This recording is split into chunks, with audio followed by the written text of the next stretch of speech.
So what we got here, guys, is it's a free floating engine on the stand here. So we don't have, it's designed so you can have hands-free mount up. So like I talked about in the original review of the product, you have the problem with the all those PLM engine stands and VANE engine stands where you actually have to bolt the legs separately to the block first, and then once you get the legs bolted to the stand, you have to either put the engine on the deck, upside down on the deck, and then try to slide the cart on top of that, or you have to try and put the stand down and then wiggle those posts onto place, right?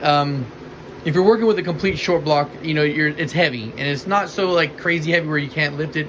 It's just that it's awkward. Carrying an engine block is awkward. Now, when you're trying to put it on a precise spot, it's even more awkward. So it gets you real tired real fast, gets you frustrated.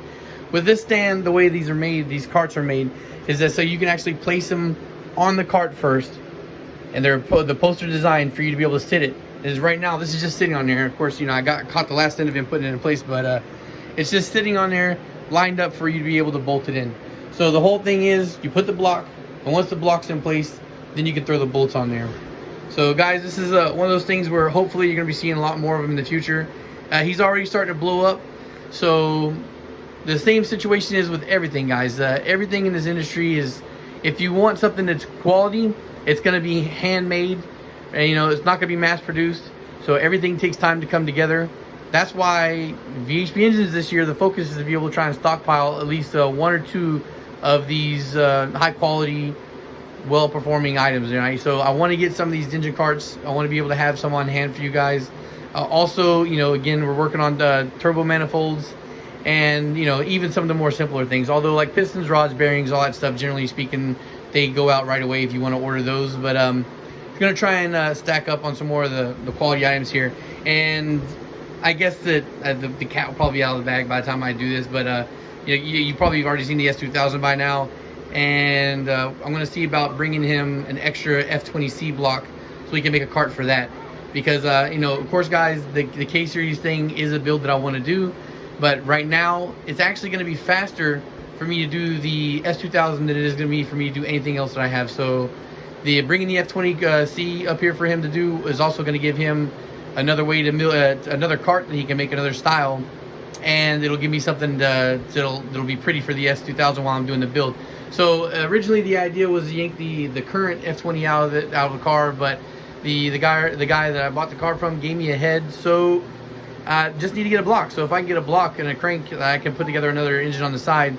And plus, you know, my friend Lee is going to be the one doing the actual swap. So when the time comes, he's got a lift at his shop. It'll be easier for him to do it that way instead of, you know, trying to roll it around in a little Harbor Freight cart. All right, guys. So just you know, of course, this is one of those things that makes me excited to see. It's all original idea. This is not something that was carbon copy from anybody else. There's nobody else out there making the same thing he is. As a matter of fact, I've seen some of the things that he's done already show up on other people's stands. Like these, like the ideas of the bolt holders, right? The equipment holders on the carts. This is something that he did, that he modified first, and then you see some of the other companies that are that start to do the thing. Now, also remember, guys. He even has his own ways that he does his welds, and yes, they're not the thinnest thing, but they're made thick on purpose for strength, and they're still clean as they are. And of course, this is a raw, unfinished product. Every cart gets painted at the end. Just check out his IG. I'm gonna leave it in the description so you can go see all the carts that are finished. It's excellent work, and this is something I can't wait to have sitting at the house. And they're also, one other thing to throw in there too. You see his brand logo here for the carts comes on the cart as a standard thing. He also, you can go to his IG again and see that he makes custom plates also for your shop name or whatever, if you want to add it on there. All right, guys. So thanks for watching, and peace.